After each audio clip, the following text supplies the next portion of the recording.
ఇంట వెలిగేటి దివ్వెలా శ్రీరస్తు చిరునవ్వులా మా కంట కురిసేను వెన్నెలా శుభమస్తులే చూపుగా పుట్టింటోళ్ళ పుణ్యాలన్నీ తోడు నీడగా అత్తింట్లోన స్వప్నాలెన్నో పండిపోగా వరాలిచ్చు ఈ దేవత వచ్చే ఆలుగా అమ్మగా అన్నిగా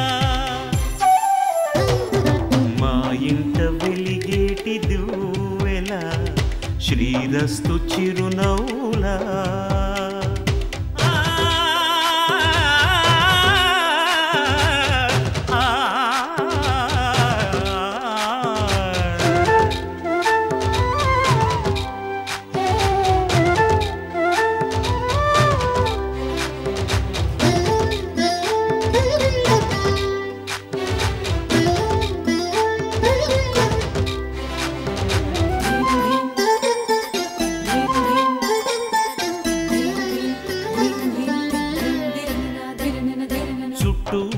చీకట్లన్నీ కాటుక పెట్టింది తన కష్టాల కన్నీరు తానే తాగింది మాట మాట మంచి చెడ్డ మాలలు కట్టింది తన అమ్మోరి మెళ్ళోన మల్లిగా మారింది సహనంలో భూమాతై సహధర్మంలో సీతై సాగిల్ది ఒంటిగా పగలంతా ఇల్లాలై పతి కోరే ప్రియురాలై పండింది ఆ దేవతే మాకు ప్రేమాంకితం చేసేలి జీవితం ఎన్నడు మా ఇంట వెలిగేటి దివ్వెలా శ్రీరస్తు చిరునవ్వులా మా కంట కురిసేను వెన్నెలా శుభమస్తులే చూపుగా పుట్టింటోళ్ళ పుణ్యాలన్నీ తోడు నీడగా అత్తింట్లోన స్వప్నాలెన్నో పండిపోగా వరాలిచ్చు ఈ దేవత వచ్చే ఆలుగా అమ్మగా అన్నిగా మా ఇంట వెలిగేటి దివ్వెలా శ్రీరస్తు చిరునవ్వులా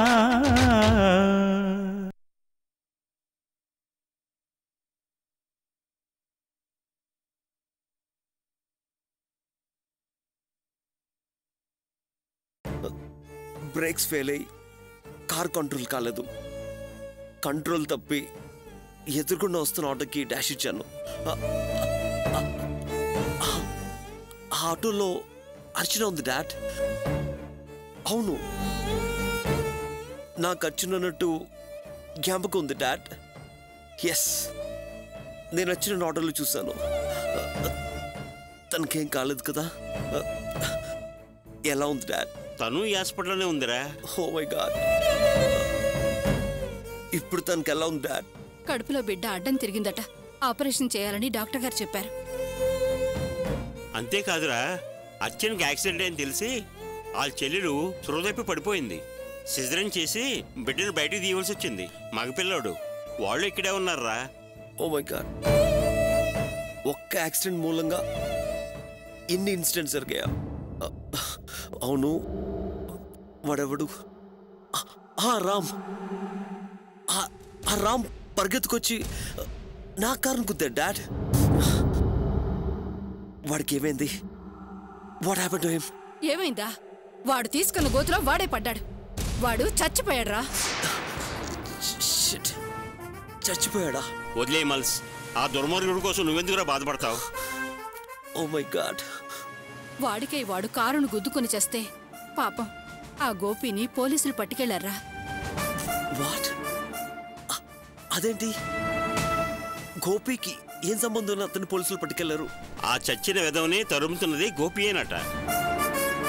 పైగా గోపి తరవడం వల్లే వాడు ఎదురుగుండా వచ్చిన కారును గుద్దాడట.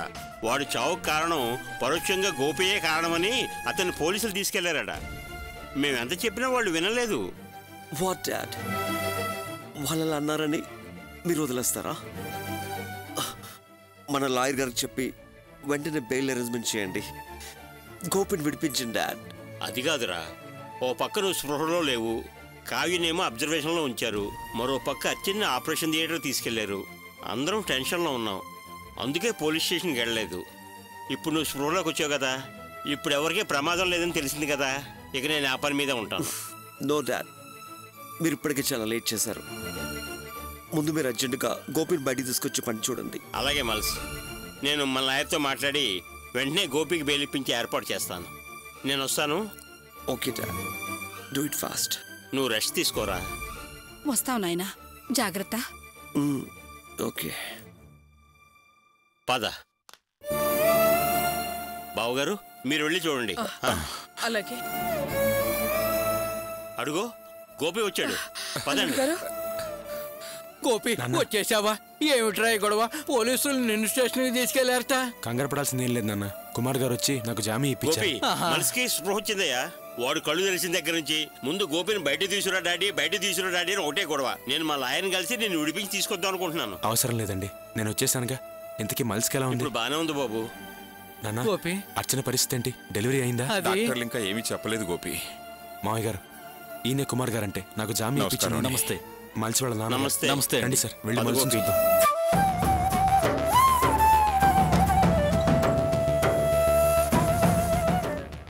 మల్స్, గోపి వచ్చాడు.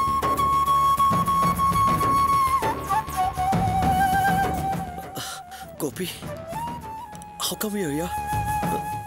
నువ్వు ఇక్కడికి ఎలా రాగలిగావు? డాడ్, మీరు బయటికి వెళ్ళడం, గోపి లోపలికి రావడం అంతే ఎలా జరిగిపోయి డాడ్? లేదు మల్స్, నేను ఇంకా బయటికే వెళ్ళలేదు. గోపి హాస్పిటల్కి వచ్చేసాడు. ఇదిగో ఈయన పేరు కుమార్ గారు. గోపిని విడిపించింది ఈయనే. Hello. Hi. Thank you so much. It's okay. Gopi, అర్చనకి ఎలా ఉంది?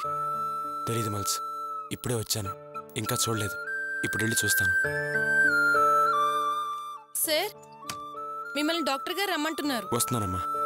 మల్స్, నేను డాక్టర్ గారి దగ్గరికి వెళ్ళి వస్తాను. Okay Gopi, take care of her. జాగ్రత్త. బాయ్.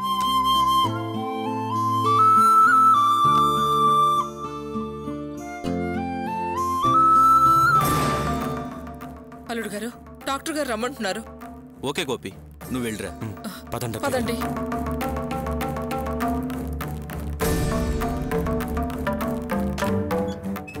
నమస్తే మేడం, రమ్మన్నారంట. రా గోపి, రా కూర్చోండి.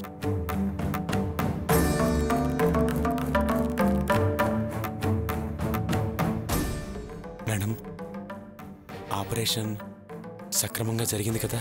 ఆపరేషన్ సక్సెస్ఫుల్ గానే చేశాం. మీకు మగపిల్లాడు పుట్టాడు.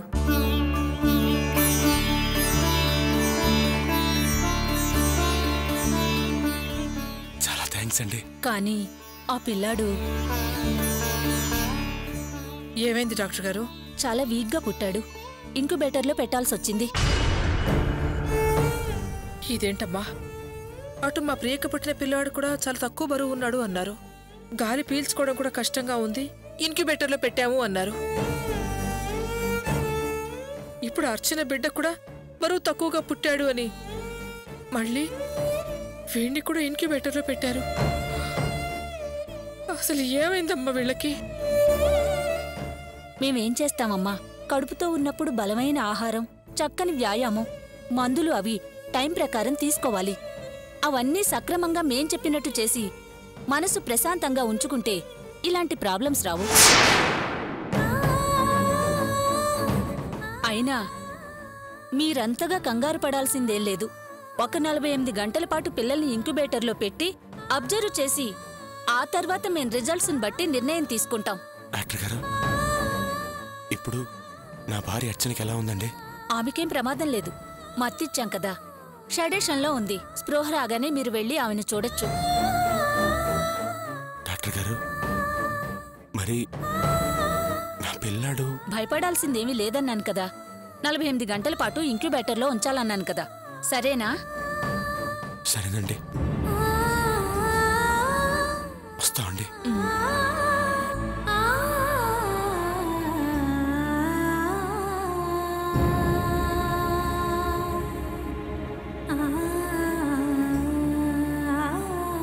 పదండి అల్లుడు గారు.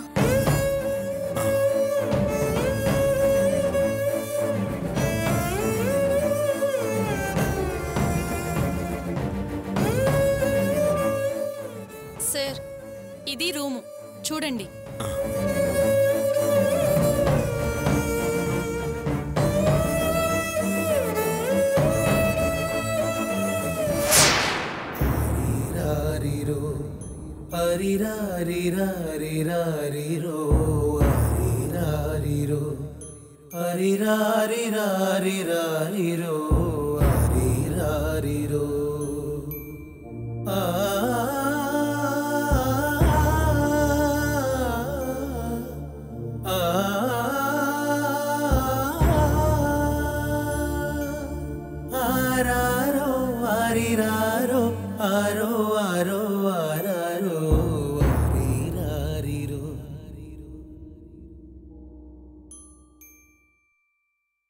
పదండి అల్లుడు గారు.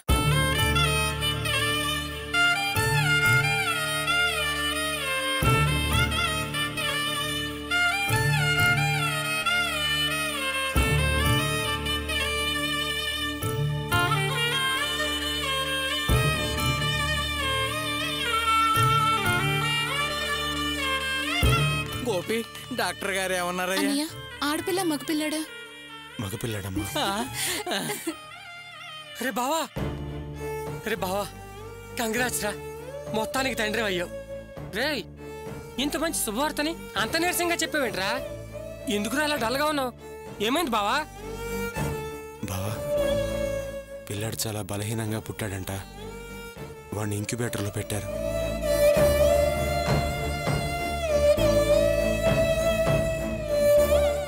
ఇప్పుడు వాడిని చూడడం కుదరదని చెప్పారు. 48 గంటలు అబ్జర్వేషన్లో ఉంచిన తర్వాత ఏ విషయం చెప్తామన్నారు. లక్షణంగా 2 మగ పిల్లలు పుట్టారు అనుకున్నాను. మధ్యలో ఈ సమస్య మనసు కుదురుగా లేకుండా చేస్తుంది. ఏమండి, నిజంగా ఆ జ్యోతిష్యుడు చెప్పినట్టు ఏం కాదు కదా? మధ్యలో ఆ జ్యోతిష్కుడు గొడవ ఎందుకే? ఏం కాదులే గాని నువ్వు కాస్త నోరు మూసుకొని సైలెంట్గా ఉండు. అత్తయ్య గారు, జ్యోతిష్యుడు ఏం చెప్పాడు? ఏమి లేదు అల్లుడు గారు, అదో పిచ్చిమాలోకం. కలలు కంటుంది, కన్నదరటాలు అంటుంది. జాతకాలు, జ్యోతిష్యాలు, చిలక ప్రశ్నలు అంటూ అర్థం లేని మాటలు మాట్లాడుతుంది. దాని గురించి వదిలేయండి. ఇంతకీ అచ్చనికి ఎలా ఉందంట? ఇంకా మత్తులోనే ఉంది మోయ్య గారు. కాసేపట్లో స్పృహలోకి వస్తుందంట. అప్పుడు వెళ్ళి చూడొచ్చని డాక్టర్ గారు చెప్పారు.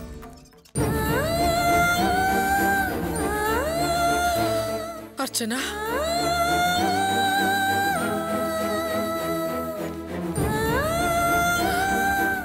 అర్చన, అర్చన, తల్లి, అమ్మ అర్చన.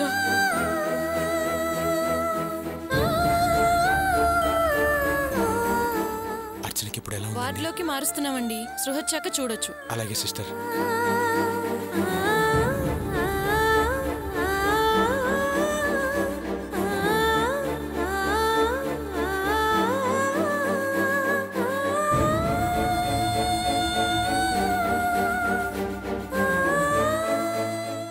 చూడు గోపి, నువ్వు నా బిడ్డ ప్రాణాలు కాపాడావు. దేవుడు నీ పిల్లలను చల్లగా చూస్తాడు. ధైర్యంగా ఉండు గోపి. ఖర్చులకు డబ్బుందా? ఉన్నాయి సార్, వద్దులేండి. ఉంటే ఉన్నాయి, ఇది కూడా ఉంచు. సార్ వద్దు సార్, అవసరం లేదు. ఉంచు గోపి, పర్వాలేదు. హాస్పిటల్ అన్నాక ఎప్పుడు ఏ ఖర్చు వస్తుందో తెలీదు. ఎప్పుడు ఏ అవసరం వచ్చినా వెనక ముందు ఆలోచించకుండా అడుగు. మంచి మనసుకి అంతా మంచే జరుగుతుంది. మరి నేనుంటాను గోపి. మంచిది సార్. బాయ్.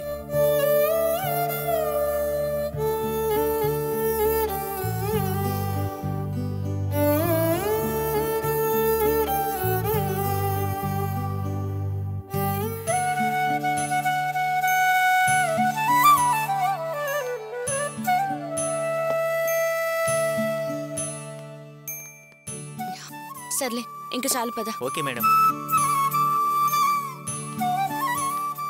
రేవతి అన్నీ తీసుకున్నావా? ఏరా మేడం కానీ కరెక్ట్ ఇచ్చావా? సార్.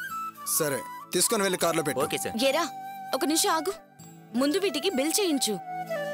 ఏంటి రేవతి, మన షాపు మన ఇంట్లో వాడుకునే సామాన్లు వీటికి కూడా బిల్ చేయాలా? ఇక్కడ నుంచి ఒక గుండు సూది తీసుకెళ్ళినా బిల్ చేయాలి, డబ్బులు కట్టాలి. లేదంటే నాన్న తిడతారు. ముందు వీటికి బిల్ వేయించండి. లక్ష్మి సార్ వాటికి బిల్ వేయి. అరే టీ పౌడర్ తీసుకోవడం మర్చిపోయానే.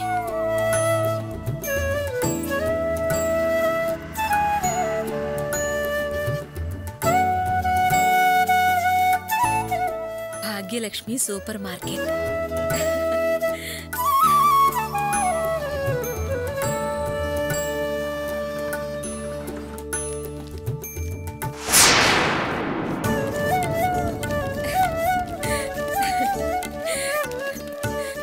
వాసు అమ్మా. వాసు అరే మనీ అమ్మకి స్టూల్ తీసుకురా. కూర్చో అమ్మా. లక్ష్మి సార్ చెక్ బ్యాంకుకి పంపించమని పంపించావా? పంపించాను సార్. ఒరే వాసు, నిన్ను ఇలా షాప్ యజమానిగా చూస్తుంటే చాలా ఆనందంగా ఉందిరా. అమ్మా నువ్వు నన్ను ఎలా చూడాలనే కదా ఆశపడ్డావు. అత్తయ్య ఇది కూడా బిల్ వేయ్.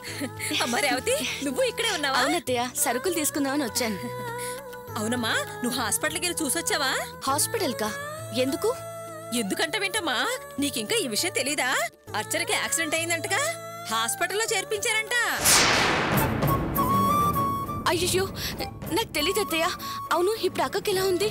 నాకు అవేవి వివరంగా తెలియవమ్మా. మీ మామయ్య చెప్తేనే నాకు తెలిసింది. మీ మామయ్య రాణి చూడటానికి వెళ్లారు. ఏ హాస్పిటల్ అత్తయ్య? అదేదోనమ్మా, సుందరమో వసుందరమో ఏదో అన్నారు. సార్ సామాన్ అంతా రెడీ సార్. కార్లో పెట్టు. సరే అత్తయ్య, నేను అక్కడికి వెళ్ళేసి వస్తాను. సరేనమ్మా, వస్తాను వాసు. జాగ్రత్తమ్మా. ఏమ్మా అల్లుడిని కలవడానికి వచ్చావా? లేదు నాన్న, సరుకులు తీసుకుందామని వచ్చాను. దీనికోసం నువ్వు షాప్ దగ్గర రావడం దేనికమ్మా? ఫోన్లో చెప్తే నేనే పంపించేవాడిగా. ఇందులో నేను కష్టపడేది ఏముంది నాన్న? కార్లో వచ్చి కార్లో వెళ్ళడమేగా. అందుకేనమ్మా నేను చెప్పేది. పెట్రోల్ ఏం మనకు పుణ్యానికి రావట్లేదు కదా. ఈ మధ్య పెట్రోల్ ధర కూడా లీటర్కి 5 రూపాయలు పెరిగింది. సరుకుల రేట్లు కూడా పెరిగాయి. అలాగని మనం తినడం మానేసామా? ఏంటో ఈ జనరేషన్ తీసుకున్నంత ఈజీగా మనం తీసుకోలేకపోతున్నాం.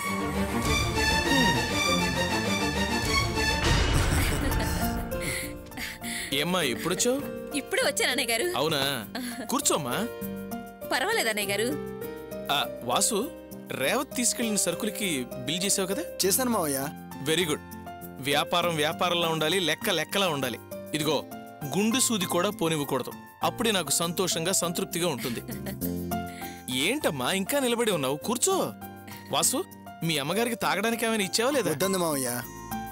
ఏంటయ్యా ఇది? వచ్చిన వాళ్ళకు కూల్ డ్రింక్ అయినా ఇవ్వచ్చు కదా. రేయ్ సార్, అది కాదు, నువ్వు వెళ్ళి కూల్ డ్రింక్ పట్టరాపు. అన్నయ్య ఇప్పుడేం వద్దండి, నా మాట వినండి.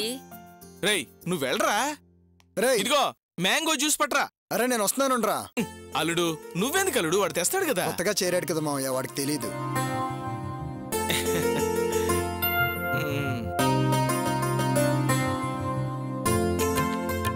కూర్చోమ్మా.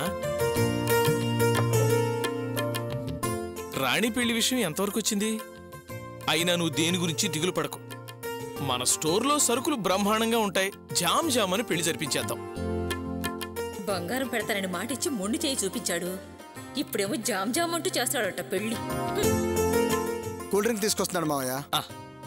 అల్లుడు సేల్స్ ఎలా ఉంది? సూపర్ గా ఉన్నాయి మావయ్య. Very good. ఏదా కూల్ డ్రింక్ తీసుకొస్తున్నాడా లేదా? తీసుకొస్తున్నాడు మావయ్య. అరే మనీ త్వరగా రా. వస్తున్నాను సార్. రేయ్ ఒక్క కూల్ డ్రింక్ తీసుకురావడానికి ఎంతసేపు రా? అదే కస్టమర్స్ ఉంటే. సరే సరే ఇవ్వు.